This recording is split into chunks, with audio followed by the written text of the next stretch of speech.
¿Sabes qué son las constelaciones familiares? Hola familia, soy Daniel de Prado y esta es la pregunta que voy a intentar responderte de forma sencilla en los próximos minutos. Así que toma asiento y si al final resulta que te interesa el tema, te puedes poner en contacto conmigo vía WhatsApp o pedirle más información a la persona que organiza los talleres en tu centro. Te cuento. Todos los seres humanos creemos que somos libres a la hora de tomar decisiones. Creemos en el libre albedrío y en nuestra capacidad para elegir. Sin embargo, si nos tomamos el tiempo necesario para hacer nuestro árbol genealógico, podemos ver cómo se repiten en nuestra familia patrones, conductas, hábitos e incluso enfermedades. En nuestro árbol genealógico, para ser exactos, en nuestros ancestros, se encuentran las respuestas a muchos de nuestros conflictos internos, a los obstáculos de nuestra vida, a lo que nos limita para crecer personal e incluso espiritualmente. Pero al mismo tiempo, en nuestros ancestros encontramos nuestro mayor tesoro, nuestras raíces, lo que nos motiva y nos impulsa a transformarnos en la mejor versión de nosotros mismos cada día. Y así nos encontramos con la primera pregunta. ¿Para qué sirven las constelaciones familiares? Pues las constelaciones familiares sirven para limpiar de nuestro sistema familiar, de nuestro árbol genealógico, todos los obstáculos y todos los traumas para que nuestros ancestros descansen en paz. Sirven para ordenar a los miembros de nuestra familia y que cada uno se coloque en el lugar que le corresponde, de forma que podamos soltar todos esos patrones autodestructivos, todas esas conductas que nos limitan y que no nos dejan avanzar en nuestra vida. Por lo tanto, las constelaciones familiares son un tipo de terapia, de las conocidas como terapias naturales, basadas en el enfoque sistémico y transgeneracional. Lo que hacemos durante una constelación es mirar de qué manera se relacionan los miembros de una familia a través de las generaciones, ver si cada uno ocupa el lugar que le corresponde y sobre todo mirar si entre ellos se respetan las leyes que rigen un sistema familiar, lo que el maestro Hellinger llamó los órdenes del amor. Esta técnica normalmente se desarrolla en talleres grupales de fin de semana, aunque también se puede realizar de forma individual con figuras de Playmobil. Y la siguiente pregunta sería, ¿qué puedes conseguir con una constelación familiar? Pues el objetivo de este método de trabajo es liberar a la persona que se constela de sus conflictos, liberarla de los patrones heredados de sus ancestros y, por supuesto, liberarla de las normas familiares obsoletas que tienen su raíz en los acontecimientos traumáticos del sistema familiar. Las constelaciones familiares llegaron a España en 1999 y desde entonces se han extendido con muchísima rapidez, gracias a su eficacia y a la velocidad con que se ven los resultados. El creador de este método es el maestro Bert Hellinger, un alemán que desarrolló su trabajo en el campo de la terapia familiar, y el nombre constelaciones familiares viene de una palabra alemana impronunciable, Familienaufstellung. Llevo 2 semanas pronunciándola para hacerlo bien. Que se puede traducir como posición en la familia o de forma un poco más liberal, configuración familiar. Y se basa en que todas las personas cargamos de forma inconsciente con los patrones, las estructuras y las normas de nuestro sistema familiar. De forma que en todas nuestras relaciones personales, tanto la pareja como los amigos e incluso en las relaciones de trabajo, nos vemos limitados por estos patrones que hemos heredado. Según palabras del propio Hellinger, las constelaciones familiares surgen de la observación y la disciplina fenomenológica. Por supuesto, te podría dar la definición que da el diccionario de la fenomenología, pero para que lo entiendas de forma clara y concisa, la fenomenología dice que para comprender algo hay que experimentarlo. Y así son las constelaciones familiares. Así que, en vez de que te lo expliquen, vente a un taller y lo experimentas. Pero, ¿qué quería decir el maestro Hellinger con estas palabras? Con esto de la fenomenología. Pues el maestro se refería a un episodio que sucedió durante una terapia grupal, en la que, para explicarle a su clienta cuáles eran los roles de su familia, decidió hacer un pequeño teatro. Así que le pidió a su clienta que sacara de entre los presentes a varias personas y le dijera a cada una a qué miembro de su familia representaba. Después le pidió que colocara a estas personas dentro del círculo según las posiciones que ocupaban los miembros de su familia. Y para terminar, le pidió que se sentara y observara. Cuando Hellinger le preguntó a cada uno de los representantes del teatrillo cómo se sentían, se sorprendió al observar que las emociones de los participantes habían cambiado y eran iguales a las de las personas a las que representaban. Justo en ese momento, en la mente del maestro Hellinger nacieron las constelaciones familiares. Y la siguiente pregunta sería, ¿cómo funcionan las constelaciones familiares? Y para ello tengo que hablarte de un señor que se llama Rupert Sheldrake, un biólogo inglés que en los años 80 revolucionó el mundo científico con su teoría de los campos mórficos. Este nombre viene de la palabra griega morphe, que literalmente significa forma. Es decir, los campos mórficos son campos de forma, campos de información o campos de ordenación.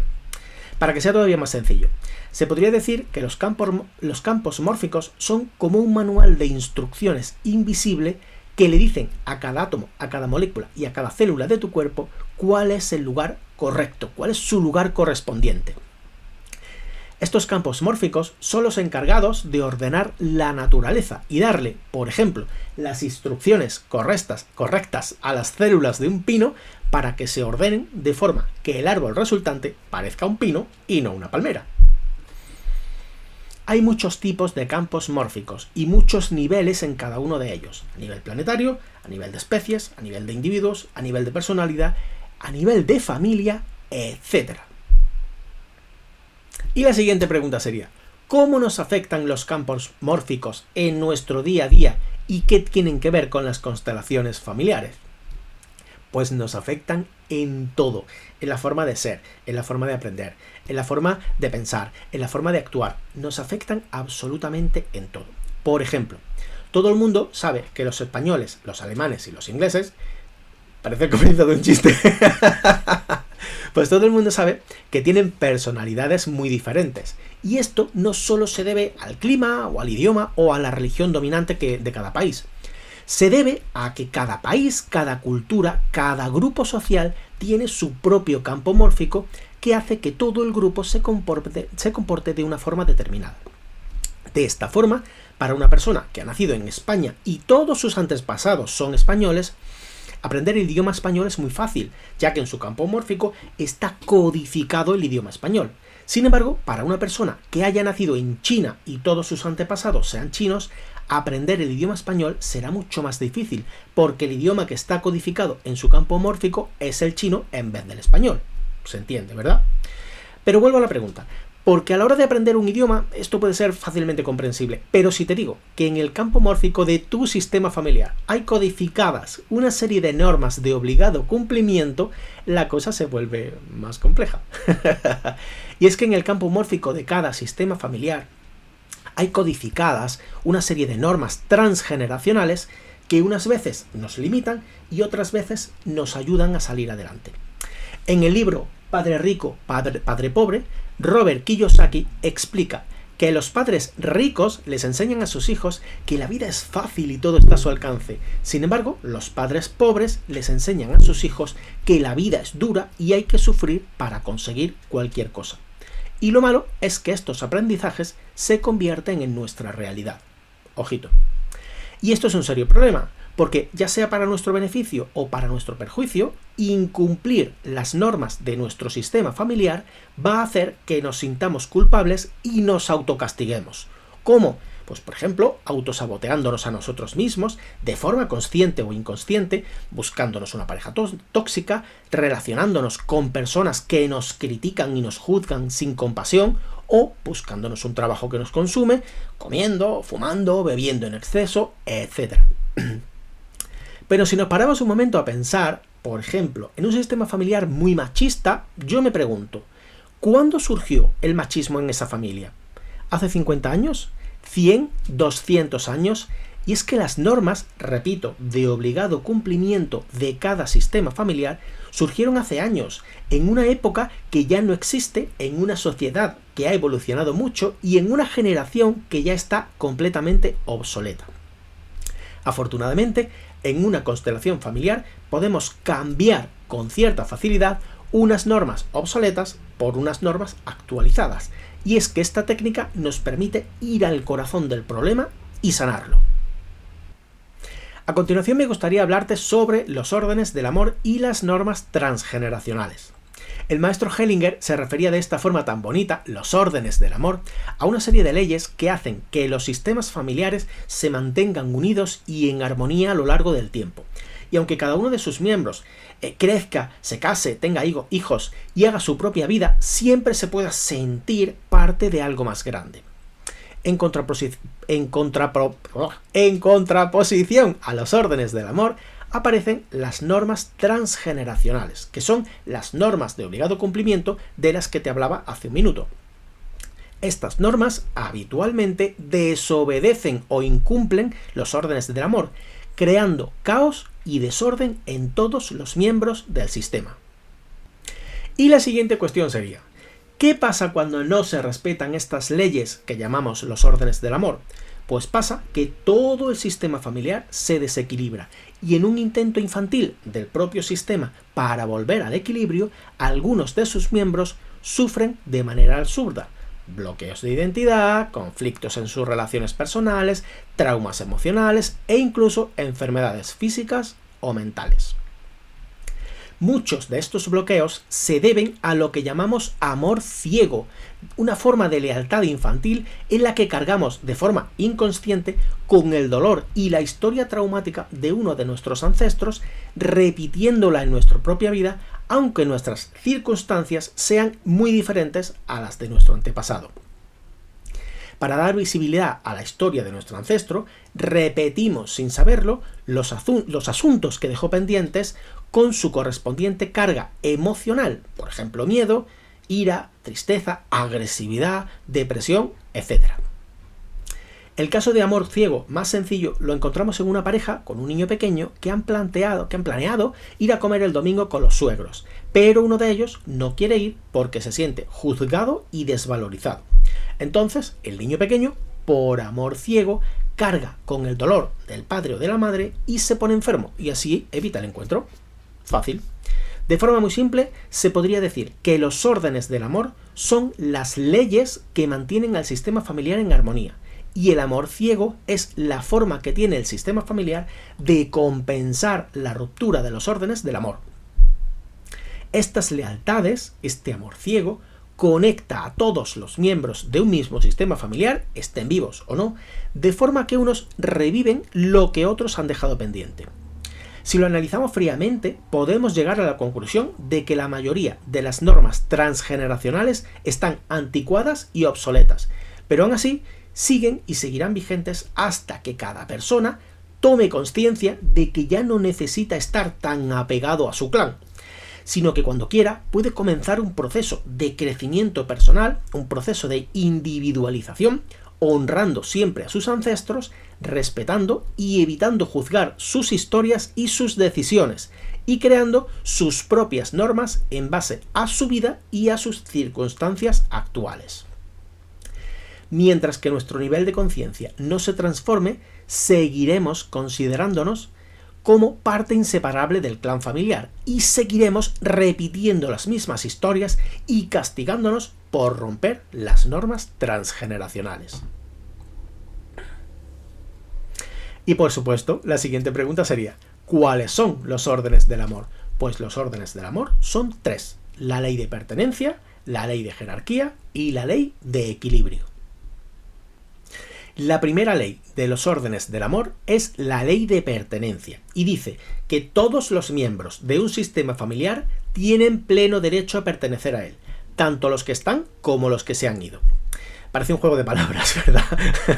Pero si lo analizamos más despacio, lo que esta ley nos quiere decir es que todos aquellos que en algún momento han formado parte de tu sistema familiar tienen que tener un sitio en tu corazón, empezando por ese abuelo que maltrataba a su esposa y a sus hijos y terminando por ese primer novio del instituto que no has querido volver a ver ni acordarte de él. En cada sistema familiar existen como si fuera un alma común para todos los miembros del sistema, que lo único que quiere es estar completa y en orden. Y si por algún motivo excluimos a alguien, ¿Qué pasa? Pues que el sistema reacciona, esa alma común reacciona y algún miembro de la generación posterior, por amor ciego, ¿recuerdan lo que era el amor ciego? Pues por amor ciego, algún miembro del sistema familiar repetirá la historia de su antepasado y sufrirá la exclusión en su propia vida y en sus propias carnes. Y así, la siguiente pregunta sería, ¿cómo se excluye a alguien del sistema familiar? Pues en el momento en que se deja de hablar de una persona y ya no se la considera parte de la familia. Y esto no significa que tengamos que estar constantemente hablando de nuestros antepasados, sino simplemente llevarlos en nuestro corazón. En algunas familias, por vergüenza, se rechaza a las personas que han cometido algún tipo de delito. Por ejemplo, personas que han estado en la cárcel, como ladrones o asesinos, o personas que simplemente no se adaptan a las normas sociales de la época, como esa bisabuela que decidió usar pantalones de hombre aunque estaba 50 años adelantada a su época y que tristemente fue marginada por ser tratada como una loca. En la actualidad, nadie se extraña de que una mujer decida crear sola a su hijo, pero a mediados del siglo XX, hace apenas 70 años, que una mujer se quedara embarazada sin estar casada era motivo de vergüenza para la familia, y en algunos casos incluso eran expulsadas de la casa familiar. Otras veces, la familia excluye a una persona por miedo o por ignorancia, sobre todo por ignorancia. Por ejemplo, en el caso de familias que tienen un hijo con esquizofrenia o con síndrome de Down, algo muy natural, la costumbre en algunos casos es mantenerlo lejos de la vista de familiares y amigos, es decir, mantenerlo apartado como si no existiera. También se excluyen a personas cuya pérdida causó un dolor tan grande que no se le pudo hacer correctamente el duelo. Por ejemplo, cuando un familiar desaparece y no se sabe si está vivo o muerto, cuando los hijos mueren de forma prematura, cuando alguien muere en un accidente repentino, o los abortos, que son los grandes olvidados. ¿Sabías que solo en España hay unos 4.000 suicidios al año? ¿A que nunca lo has oído en las noticias? Pues todas estas también son formas de exclusión. Desafortunadamente, en algunas ocasiones, la exclusión se produce por el rencor que queda tras una ruptura de pareja y uno de los progenitores impide al otro el derecho de ver a sus hijos o lo critica de forma continua para que los hijos tomen partido y deciden que no quieren pasar tiempo con el otro. Un hijo ama incondicionalmente tanto a su madre como a su padre, y cuando uno le habla mal al hijo sobre el otro, al niño se le parte el alma.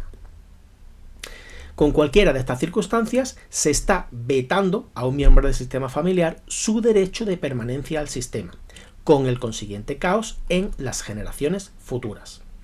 Secretos familiares, historias olvidadas, sucesos ocultos, pero también rumores, chismes, habladurías, todas estas cosas de las que no se hablan en la familia o de las que se habla pero con desprecio, suelen ocultar algún excluido. Así que si te resuena alguna de estas historias, ve pensando en apuntarte al próximo taller de constelaciones familiares.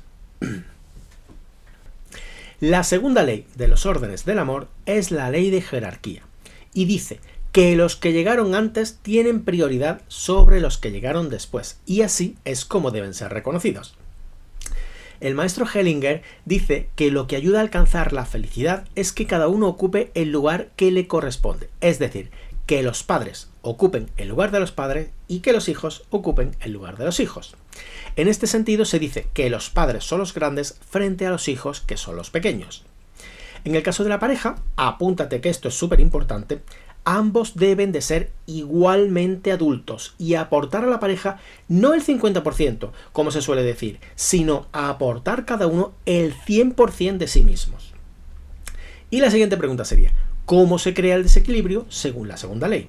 Pues por ejemplo, en el caso de una persona que sufrió la falta de su padre o de su madre cuando era pequeña, ya sea por fallecimiento o por ausencia afectiva, de adulta tendrá la necesidad de buscar el afecto que no tuvo en su infancia, en su pareja o peor todavía, en sus hijos, invirtiendo la ley de jerarquía.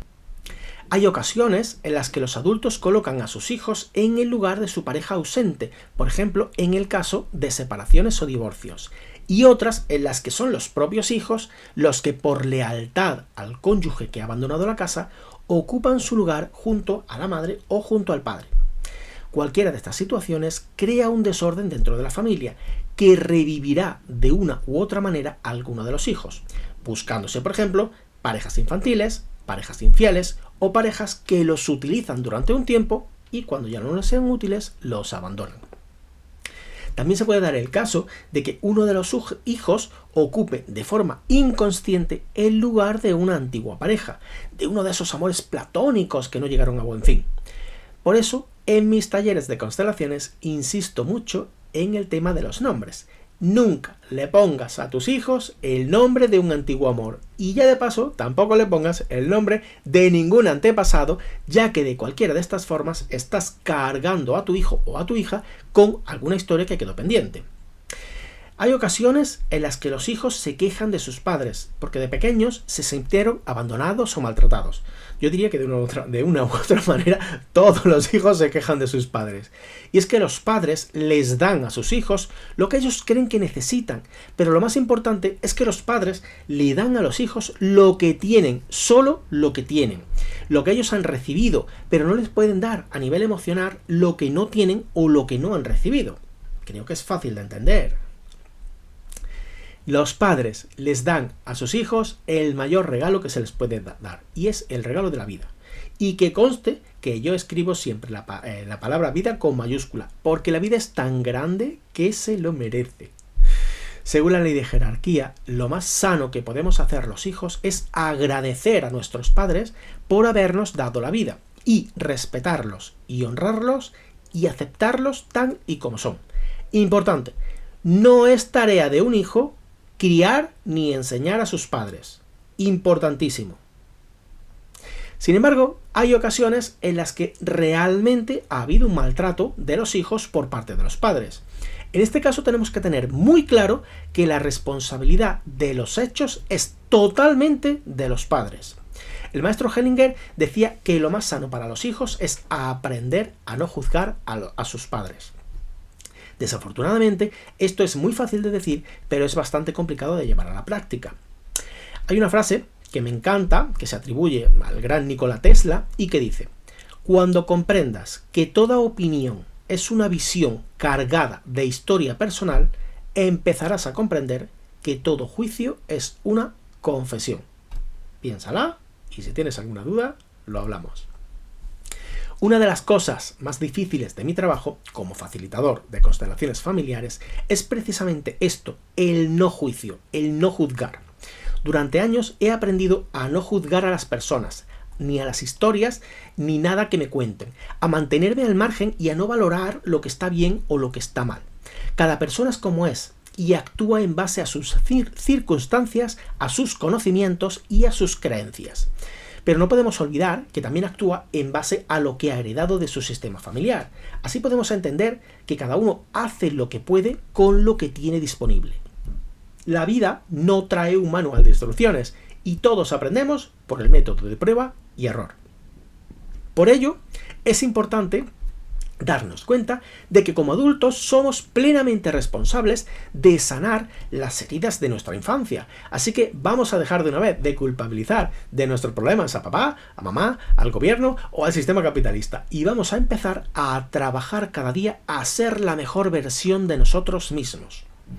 Hay un último caso en el que se puede quebrantar la ley de jerarquía y lo he dejado para el final porque suele ser bastante controvertido. Es el caso de una persona que ya ha estado casada y vuelve a casarse. Y recuerda que desde las constelaciones familiares, matrimonio es igual a convivencia. Da igual que la pareja esté casada por la iglesia, por lo civil o simplemente convivan juntos. Matrimonio. Pues si aplicamos la ley de jerarquía, si yo soy la segunda pareja, tengo que respetar el orden de llegada y agradecer en mi corazón a la pareja anterior todo lo que vivió con mi esposa o con mi marido, ya que esas experiencias lo han transformado en la persona que es ahora para que pueda estar conmigo. Y lo mismo pasa si mi pareja tiene hijos. Sus hijos van a estar siempre antes que yo, ya que ellos llegaron a la vida de mi pareja en primer lugar. La tercera ley de los órdenes del amor Es la ley del equilibrio entre el dar y el recibir. Y dice que la vida se sustenta en el flujo de dar y recibir, y que solo puede haber un equilibrio sano en las relaciones entre iguales. Y esto incluye a la pareja, a los amigos, a los hermanos, a los compañeros de trabajo y a todos los círculos sociales a los que pertenezcamos. Esta ley tiene una excepción, igual que todas, y es la relación que se establece entre padres e hijos. En el flujo de la vida, los padres dan y los hijos reciben. Si unimos la segunda y la tercera ley, podemos comprender que los mayores, los padres, cuidan y enseñan a los menores, que son los hijos. Los primeros dan y los segundos reciben.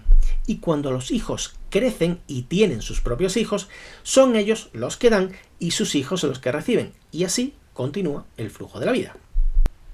En una de sus muchas conferencias, el maestro Hellinger dijo: a veces pensamos que la vida nos pertenece o que podemos hacer con ella lo que queramos, pero probablemente es todo lo contrario. Somos nosotros los que pertenecemos a la vida. Que lo queramos o no, tiene sus reglas, llenando de dicha a quien humildemente recoge todo de quienes le precedieron, reconoce a todos su lugar y se abre a intercambiar y a transmitir lo que ha recibido. La pretensión de otra cosa solo acarrea, como atestiguan diversas tradiciones, la expulsión del paraíso. Volvemos a la ley de equilibrio. Y es que hay dos tipos de equilibrio: el intercambio sano y positivo y el intercambio dañino y negativo. Cuando hay un equilibrio positivo, si yo recibo algo de alguien, lo primero que voy a hacer es aceptarlo y agradecérselo, eso siempre. Pero enseguida surge en mí el deseo de devolver al otro un poquito más de lo que yo he recibido. Por ponerle un ejemplo, si tú y yo somos amigos y me haces un regalo para mi cumpleaños, yo voy a preocuparme de buscar el regalo perfecto para el tuyo y compensar todo lo que tú me has dado. De esta forma, nuestra relación crece y se retroalimenta una y otra vez. Pero ¿qué pasa si tú y yo somos amigos y tú haces algo por lo que yo me siento ofendido? Pues lo más común es actuar desde el rencor, desde el niño herido y buscar venganza. ¡Vendetta! ¿Te acuerdas de la película? Cuando estamos enfadados, no solemos pensar las cosas, es decir, simplemente reaccionamos. Tú me dices algo y yo te grito, entonces tú me gritas más y ya tenemos la bronca montada. Cuando nuestra pareja o nuestro amigo hace algo que nos molesta, nos vemos con derecho a devolver el daño amplificado. Es decir, el otro recibe más daño del que me infligió. Y a su vez, este se siente con derecho a devolver todavía más. Y así las relaciones entran en un equilibrio negativo, en un bucle de destrucción. ¿Te suena? Con respecto a esto, el maestro Hellinger decía que no hay peor perpetrador que una víctima con derechos. Y la siguiente pregunta sería: ¿cómo podemos salir de esta dinámica destructiva? Pues hablando, reuniendo el valor necesario para sentarte con tu pareja o con tu amigo y explicarle cómo te sientes, confesarle que sus palabras o sus acciones te han causado dolor y, por supuesto, ofrecer el espacio para que el otro se explique. Es decir, además de hablar, tenemos que aprender a escuchar y hacernos responsables de la parte que nos corresponde. Como es obvio, las dos partes tienen que estar dispuestas a llegar a un acuerdo. Si tú le explicas las cosas a tu pareja una y otra vez y sigue haciendo lo mismo, sintiéndolo mucho, esa relación no tiene ningún futuro. ¿Y qué pasa si he sido yo el que en un momento de tensión ha causado el daño? Pues la mejor forma de reparar el daño que hemos infligido es hacer por el otro algo que le guste, algo que para mí suponga un pequeño esfuerzo. Y no me refiero a arreglar flores y bombones, por favor, vamos a olvidarnos de tonterías. Me refiero a hacer algo que aprecie la otra persona, algo que le llegue al corazón. Y si la otra persona lo acepta y lo agradece, la relación se sana y puede continuar.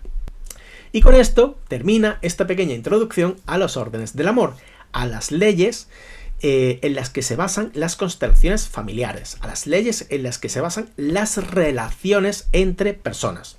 Como te puedes imaginar, lo que hacemos durante una constelación es intentar restablecer el flujo de la vida, reparando los desórdenes ocasionados por el quebrantamiento de las leyes, integrando a todos los excluidos, colocando a cada uno en su lugar y equilibrando las relaciones, de forma que el amor fluya de nuevo y todos los miembros del sistema se beneficien de lo que han aprendido sus ancestros.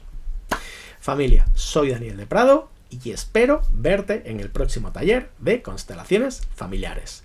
Besos, abrazos y que cada uno coja lo que más necesite. Nos vemos.